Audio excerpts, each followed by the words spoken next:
Hi guys, this is Sai Kumar Kortivada. In this video, we will learn about inner text and how to access a inner text of a HTML content in JavaScript using document object of a web API.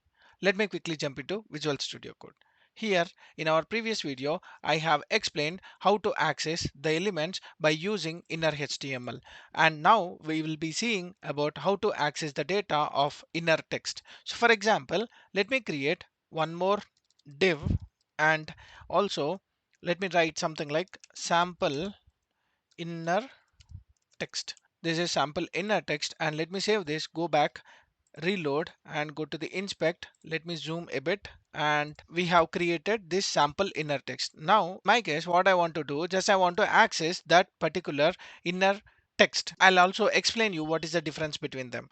Inner text element, there is something like inner text element and document dot get element by id of, let me give an id for this. Let me give that id as id is equal to inner id.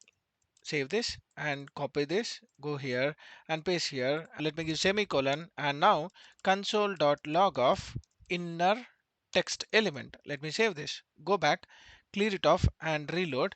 If you reload, you are able to see whole div inside this because we are using only inner text element. Now we can use dot inner text. So whenever we are using inner text, let me save this, clear it off, and reload.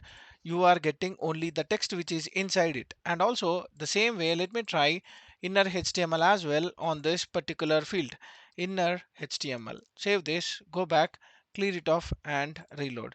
So if you see this, both looks the same way. Then why we are having two properties to access same type of content? Let me explain you what is the difference between these two. If you go here, you have a text directly. For example, I don't have a text like this. Instead, I have a paragraph, and inside this paragraph, I have some data. Inside this div, I have something like sample to data, and let me save this. And now, if you access this ID, how the inner text and the inner HTML will behave. Let's go and see that. Let me clear it off and reload. If you see here, you got only the text from that particular div, whereas you got whole HTML content. So that is the main difference. Whenever you are accessing inner content by using inner HTML, it will give whole content of that particular element. That means inside we have two paragraphs, so it is returning two paragraphs, whereas by using inner HTML, it is referring only the content which is inside this particular div. So that is how a inner HTML and an inner text will behave. Hope you like my explanation. If you like my video, like, share, subscribe to my channel for more updates. Signing off. Thank you.